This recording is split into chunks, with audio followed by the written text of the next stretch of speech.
Bonjour, aujourd'hui nous allons voir comment traiter une photo d'Andromède avec Photoshop. On se retrouve après le générique.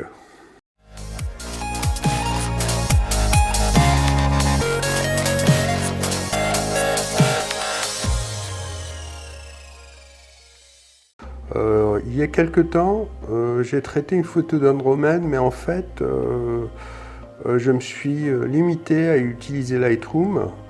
Et le résultat que j'avais obtenu était le suivant. Bon, c'est vrai qu'à l'époque, j'étais plutôt content, mais bon, c'est quand même pas terrible, hein. On voit à peine le disque de la galaxie. Donc avec Photoshop, je pense qu'il est possible d'obtenir quelque chose de bien meilleur. Donc je ne vais pas utiliser les mêmes photos. À l'époque, j'avais utilisé beaucoup plus de photos, je pense à 1600 ISO et un nombre beaucoup plus important. Mais cette fois-ci, je ne dispose que de 9 photos qui sont là et qui ont été prises à une sensibilité de 800 ISO et sur une monture Skywatcher Sky Adventure. Alors le matériel utilisé est un matériel vraiment basique, hein, donc matériel photo, pas d'astronomie. Un Nikon D750 avec un objectif relativement bas de gamme, un 70 300 qui ouvre à 4 et 5.6 à 300 mm. Donc ces photos ont été prises à 300 mm. Alors ce qu'on va faire, c'est prendre déjà la première photo, essayer de travailler dessus. Peut-être que je vais plutôt utiliser un cadrage 16 neuvième qui correspond à YouTube. Donc voilà, on va cadrer comme ça. Et là, on va jouer légèrement sur la balance des blancs. Donc pour cela, on amène la vibrance et la saturation au maximum. Et puis en jouant sur la température de couleur, on va essayer d'obtenir quelque chose de relativement neutre. Voilà, ça devrait aller. On remet vibrance et saturation à 0. On va activer le profil de l'optique. Donc voilà, c'est corrigé.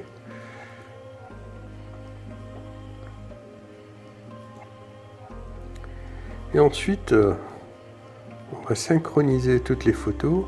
Encore une fois, j'en ai que 9. Mais bon, idéalement, il faut en prendre un maximum. Parce qu'en fait, on va les stacker avec Sequator. Les stacker, c'est-à-dire les empiler. Et l'empilement va permettre d'accentuer le signal et de réduire le bruit. Le bruit est réduit du fait que le bruit est aléatoire. Donc les photos, en s'empilant les unes sur les autres, annulent le bruit. Donc voilà, elles sont toutes synchronisées. Ce qu'on va faire, c'est on va exporter les exporter en fichier TIFF.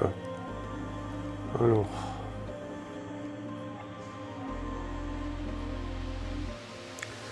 donc on s'assure que c'est un TIFF à 16 bits. Pour garder toute la dynamique, on va choisir le répertoire pour l'export, donc c'est bien celui-là.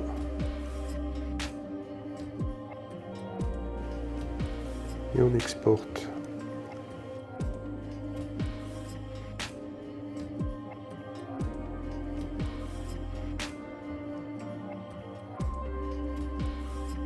Ensuite, on va aller vers Sequator. On clique sur Star Image.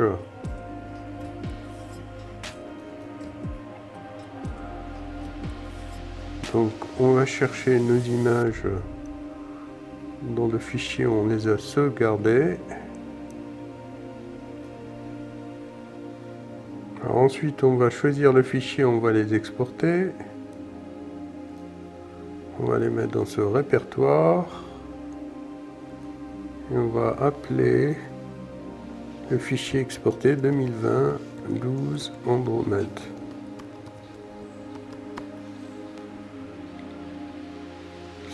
On s'assure bien sûr que c'est toujours du TIFF non compressé.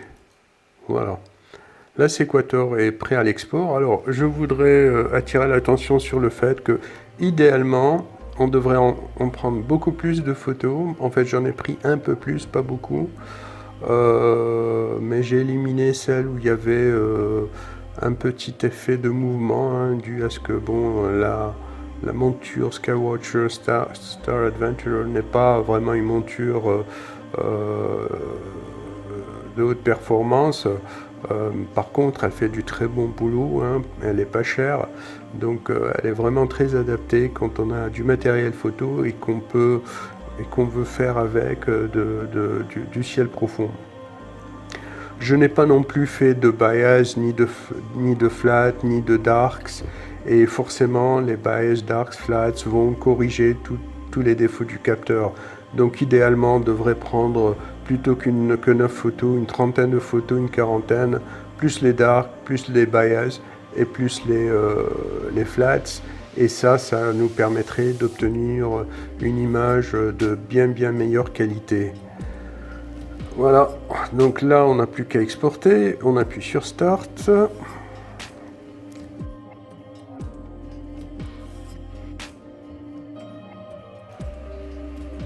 Et voici la photo après empilement.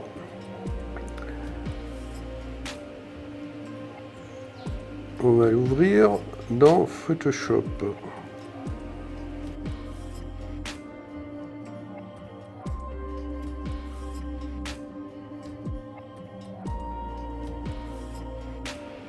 Voilà.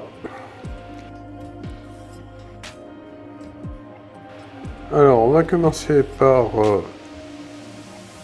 quelques réglages, comme déjà la couleur du ciel.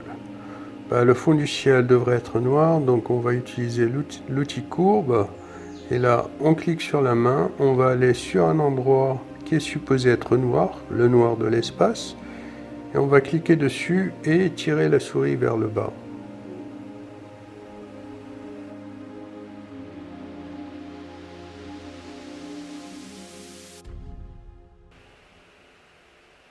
Alors ici on voit qu'il y a un halo là qui est rougeâtre, qui entoure Andromède. Et ça c'est très nettement dû au vignettage, hein, je pense, de l'optique. On va essayer de corriger cela par une autre courbe.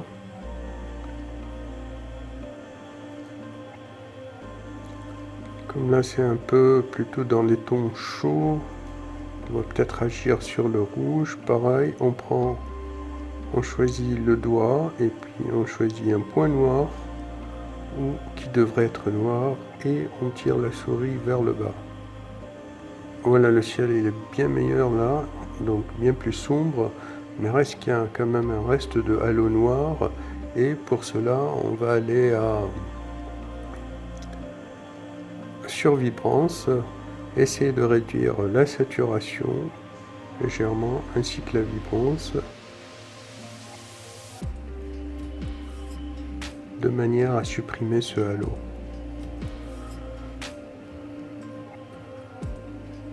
On peut également essayer de jouer un peu sur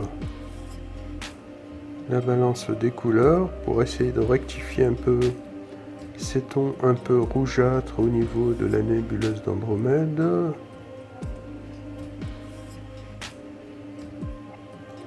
Voilà, je pense que là c'est bon.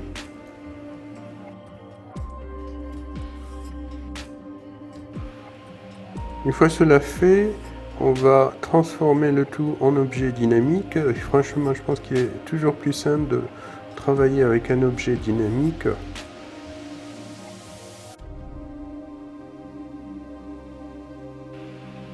Une fois qu'on a transformé l'image en objet dynamique, on va aller vers le filtre Camera Raw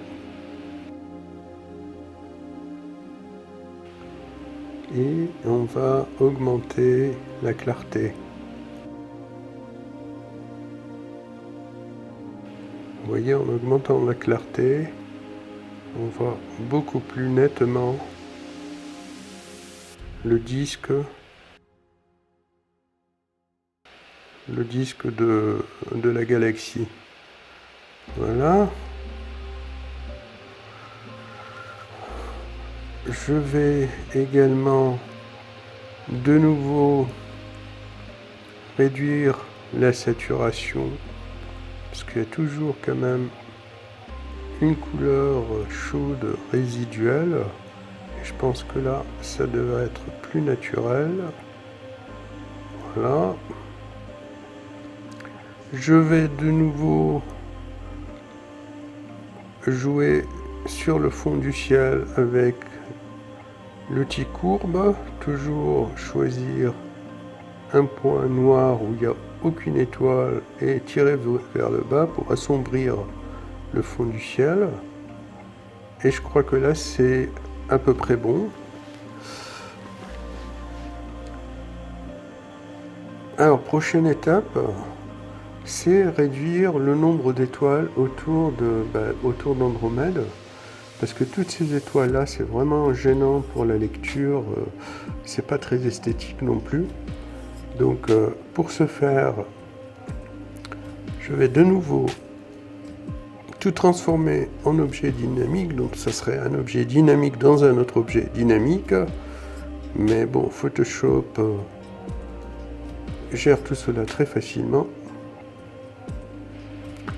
Voilà. Alors maintenant le but c'est réduire toutes ces étoiles, il y en a trop. Comment on fait? On va aller vers sélection et on va sur plage de couleurs et là on va sélectionner les tons clairs. Et on va jouer sur les curseurs. Donc là ça nous fait apparaître la galaxie et toutes les étoiles autour.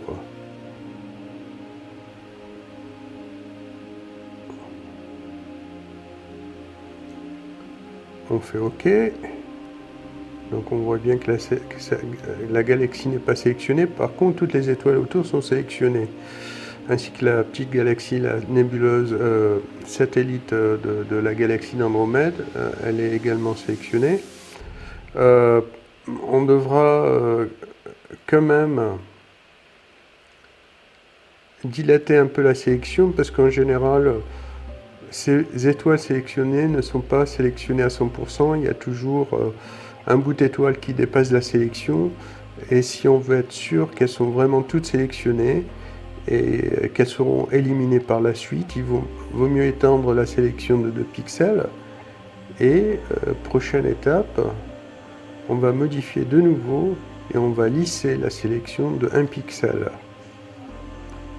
Alors, on va passer maintenant à l'étape que je trouve la plus délicate, où il faut faire assez attention pour ne pas introduire des artefacts et qui consiste à minimiser. Donc, on va aller sur filtre et on va aller sur divers et cliquer sur minimum. Alors, si on choisit un point avec ce petit carré, là on peut voir si on réduit au minimum le filtre, on peut voir point d'étoile. Alors on va essayer d'augmenter petit à petit ce rayon en pixels et dans la fenêtre au-dessus on voit ce qui se passe au niveau des étoiles, le fait qu'elles disparaissent petit à petit. Vous voyez, si on va au minimum qui est 0,2, il y a beaucoup d'étoiles, mais si on monte un peu plus, vers 1,3, 1,2, 1,3, ben, il y en a beaucoup moins dans le ciel. Je peux choisir plusieurs endroits du ciel avec le petit carré tout à fait à gauche, là qu'on voit sur la petite galaxie satellite d'Andromède, hein. Je le mets là, comme ça il est bien visible, mais il faut le mettre là où il y a les étoiles. Si je descends à 0,2, il y a beaucoup d'étoiles. Si je monte à 1,2, ben, il y en a beaucoup moins. Mais en même temps, pourquoi j'ai mis à 100% d'agrandissement? Parce que je veux surveiller le corps de la nébuleuse d'Andromède en elle-même. Parce que là, ce qui est là où il faut faire attention, c'est ne pas introduire des artefacts comme ceux que vous allez voir si j'augmente trop les pixels, le rayon du pixel. Là, si je mets 1,9, ça a l'air toujours d'aller. Par exemple, mais si je monte à 2,8 par exemple, vous voyez qu'il y a ces grosses boules qui apparaissent et qui sont pas du tout naturelles. Donc, vaut mieux descendre.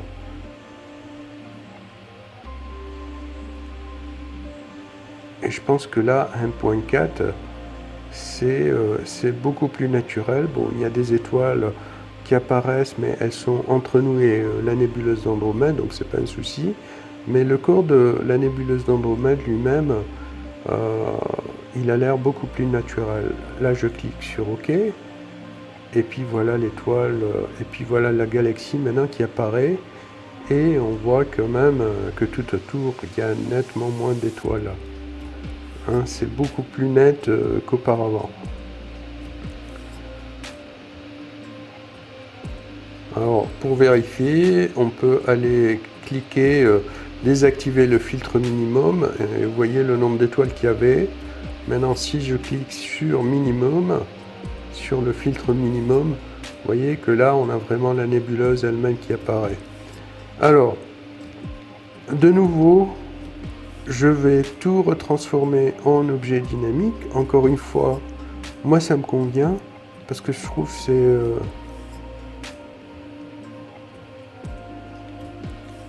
que c'est beaucoup plus fluide au niveau du travail quand on transforme en objet dynamique.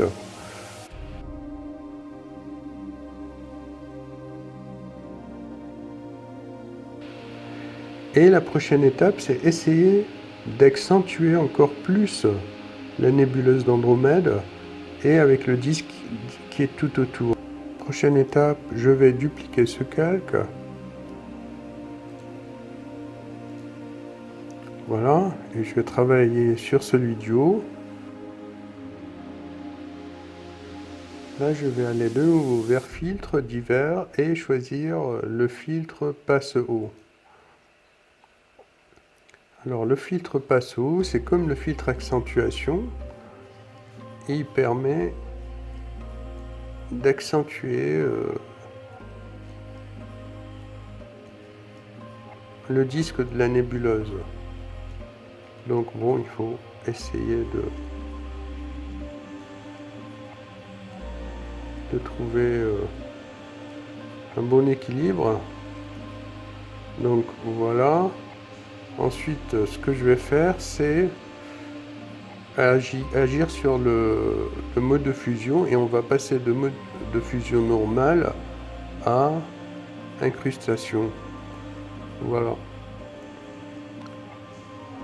Alors, en fait, le filtre passe haut, moi je veux pas qu'il agisse sur toute l'image, mais uniquement sur le disque de la nébuleuse d'Andromède et la nébuleuse satellite.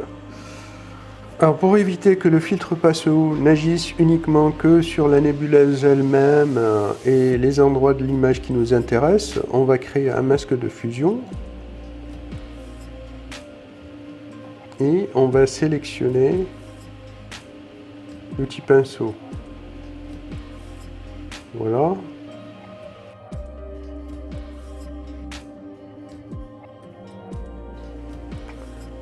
Avec l'outil pinceau, on va balayer l'image pour effacer le filtre passe haut des endroits où on ne veut pas qu'il apparaisse. Donc on peut déjà voir sur le masque de fusion là où on est passé avec l'outil.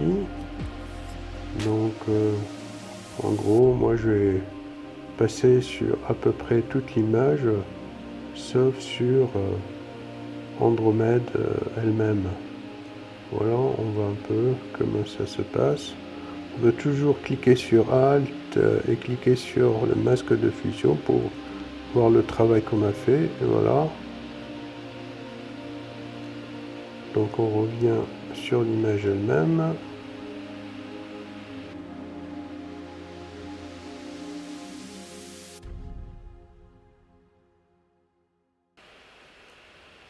J'augmente un peu l'épaisseur. Hein.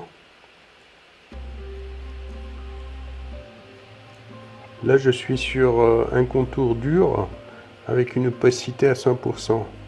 Mais par contre, quand je serai près de l'objet lui-même, je vais réduire cette opacité et le contour également.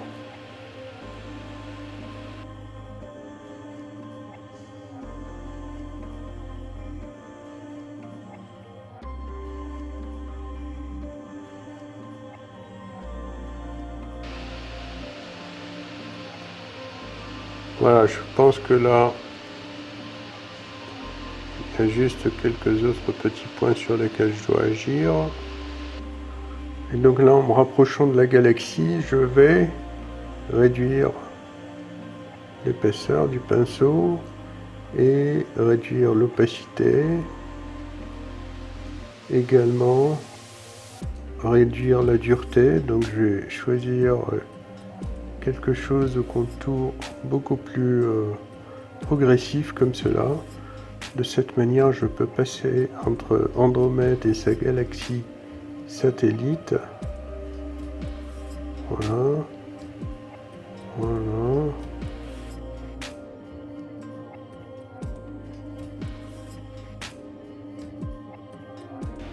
Voilà.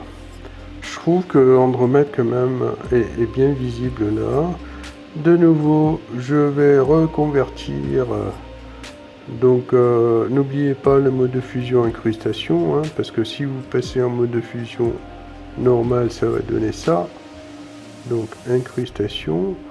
Et là, je reconvertis en objet dynamique.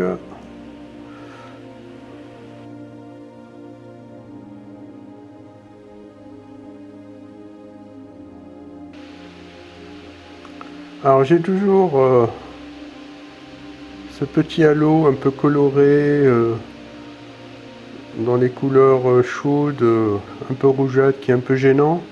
Mais moi je trouve qu'il est facile de traiter avec saturation vibrance. Hein. Voilà. Ça le fait disparaître. Je pense un petit coup avec les courbes là, de nouveau, sur le fond du ciel, pour que le noir soit vraiment noir. Et voilà, je pense que là on est bon. Hein. Je peux toujours essayer un peu de jouer sur la clarté avec le filtre Camera Raw. Mais de nouveau, je reconvertis en objet dynamique.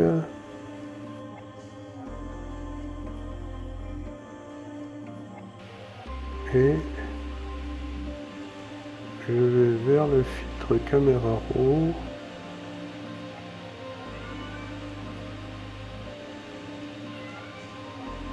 Vers clarté.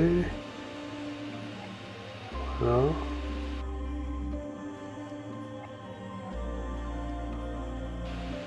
Je vais voir un peu ce que ça donne au niveau du bruit.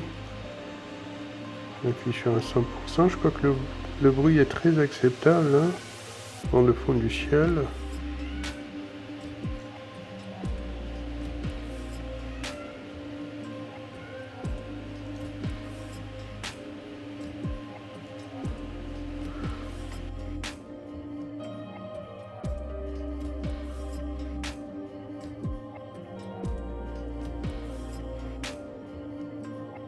Que je peux obtenir à partir de ces 9 images originales.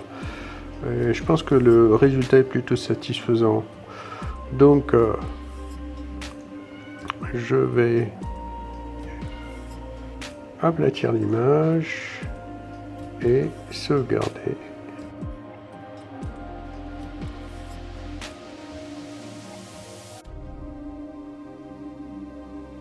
Alors je reviens sur Lightroom et là j'ai mon image finale, celle que je viens d'obtenir, et je la compare avec l'image d'il y a quelques mois obtenue avec juste en utilisant Lightroom. Donc on voit là, il y a quand même une grosse différence. Alors d'abord, le fait qu'on ait pu minimiser le nombre d'étoiles tout autour, ça permet de mettre en évidence la nébuleuse d'Andromède. Donc elle est beaucoup plus visible, il y a beaucoup moins d'étoiles tout autour qui perturbent la lecture de l'image. Et puis deuxièmement, regardez le disque, le disque qui est tout autour, le disque d'étoiles autour de la nébuleuse, du corps de la nébuleuse, il est vraiment visible alors qu'ici il n'était pas du tout visible. On peut même voir des subdivisions là dans le disque, en fait, les bras de la galaxie tout autour. Donc là c'est à du 100%, forcément, bon c'est pas top quand on regarde ça à 100%. Donc là c'est à 50%. On peut vraiment voir qu'il y a une structure au niveau du disque autour de la galaxie, alors que là on voit rien du tout, on voit bien qu'il y a un halo tout autour de la galaxie, mais bon, c'est loin de ce résultat. Voilà, j'espère que ce tuto a été intéressant. N'hésitez pas à mettre un petit pouce bleu et abonnez-vous. Au revoir.